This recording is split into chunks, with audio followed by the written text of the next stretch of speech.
Sasama po sa rally dahil gusto ko rin po lumaban.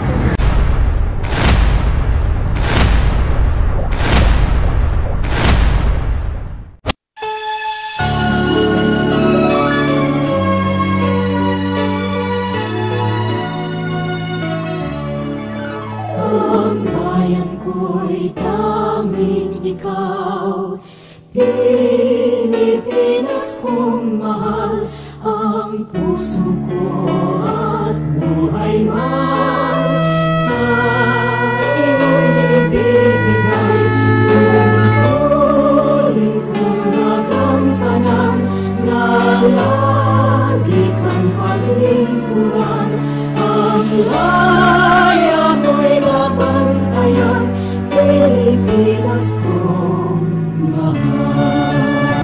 Totoo lang po, dito lang din po ako bilang individual po na magra-rally po, sasama po sa rally dahil gusto ko rin po lumaban against po sa corrupt officials po natin. Kung sino po yung dapat na naglilingkod sa tao, sila pa po yung hindi natin mapagkatiwalaan sa binabayad po nating buwis. Kaya sana po, sa haba-haba ng Senate hearing na to, huwag po tayo magpalito. Kung alam po natin, sasayin natin, kung mali naman po yung ginagawa ng mga officials na nalalagay po sa hot seat, na na-hot seat po dahil sa mga pinagagawa po nila, huwag po tayo magpalito. Ilaban po natin na kung kailangan po nila makulong, ipapakulong po natin sila. Sana po, mas lakasan po natin yung loob natin na sumali sa mga rallies, na ilaban po yung mga karapatan natin.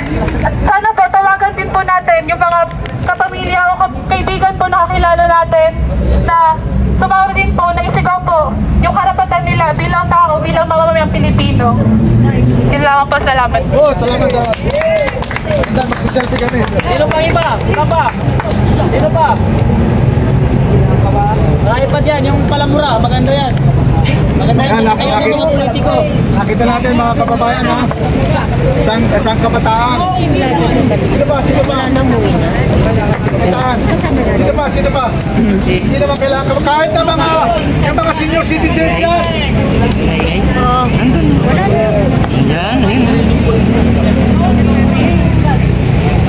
Oh, gaya ng sinabi ko, si Colonel ng ating PNP ay nagbibigay hudyat na gusto nang tapusin ang ating magkikilos ngayong hapon. Oh, hindi ba kayo nanghihinahin kung hindi kayo nakapagsalita, hindi kayo makikita sa social media sa dami ng vlogger na to? Di ba? Sayang! Well, ilang minuto na lang. Colonel, sandali na lang. Kasi may misa raw, so itintin na lang natin. Pero kung meron tayong malilipatan, Lilipat tayo. Kasi dati na lang, no? Dati na lang. Kung meron tayong malilipatan. Dati na lang tayo. Kaya. So, nakiusap po sa atin ang ating mga mahal na kapulisan na mayroong misa ngayong 5 dito gagawin sa simbahan. So, lilipat muna tayo doon kung saan tayo nanggaling kanina. So, yung mga meron dyan sasabihin, pag-practicean nyo na. I-memorize nyo na. Murahin nyo na. Marapat lamang na murahin natin ang mga politiko sapagkat mas masahol pa ang mura sa pagkain nila sa buwis ng bayan. So thank you very much sa ating mga kapulisan na nagpabantay dito sa ating bansa. Mga kapwa ko Pilipino, huwag tayong patinag sa gobyernong ito. Huwag tayong matakot sapagkat ang ating right ay nasa Constitution, nasa Bill of Rights. Yan ang pag-asa natin. So kapag matitinag tayo, wala tayong magagawa. Magkaisa tayo. Walang magagawa si Bangag, walang magagawa si Abante. Atras yan. Kaya panawagan ko lang, Pilipinong mahal, magkaisa tayo, labanan natin ang korupsyon, labanan natin sa tanas, labanan natin si Diablo. Sinong putras? Nandun, nakaupo. Nandun. Sino si Diablo? Nandun din sa Malacanang. Walang hiya kayo. Maraming salamat. Si Iskaya, contractor lang siya. Diba? Ang pinaka, dapat ang tinutukoy agad niya, tama yung sinasabi ni Tommy Chaco eh. Doon tayo sa pinaka, yung unang dulo ng problema. Mastermind! Diba? Bakit ang Congress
kulay. Sila dapat ang naglilikod sa atin. Lobster. Kasi, ang eleksyon kasi, ang binoboto kasi natin mali. Dahil sa political dynasty. Sino pa nagsisimula? Bakit hindi inaano yan ng Congress? Dahil sila ang makikinabang. Bakit ilang pamilya lang ang nasa gobyerno? Ano tayo magkakaroon ng patos na servisyo? Sa Senado, magkakapatid. Bakit ganun? Dapat pumili tayo ng maayos. Ang Kongreso dapat maggumawa sila ng batas para sa bayan. Hindi para sa makakaambag sa kanila. Kaya ito dapat tapusin na natin ito. Kasi para sa mga bata, para sa kinabukasan natin. Kung tayong pumayag na ang investigasyon ay napupunta lang kay Diskaya. Dapat hanapin si Sadico at si Romualdez. Dahil sila ang makakasagot ng malaking halaga insertion sa Congress. Yun lang po, salamat. Tama, tama! ng ating panawagan si Marcos, pakinggan ang hinaing ng taong bayan, lalo na ang dami ngayon na naghihirap ng mga kababayan natin. Halos hindi makakain ang isang meal sa isang araw. So, magkaisa po tayo. Okay ba tayo magkaisa? Okay ba tayo magkaisa? Anong sigaw ng bayan ngayon? Marcos Fiscal! Marcos Fiscal! Ayaw ko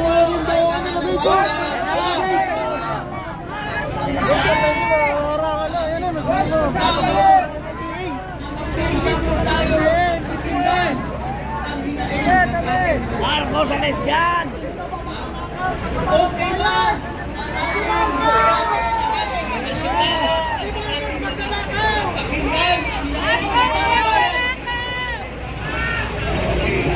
Dito na Marcos! Alin?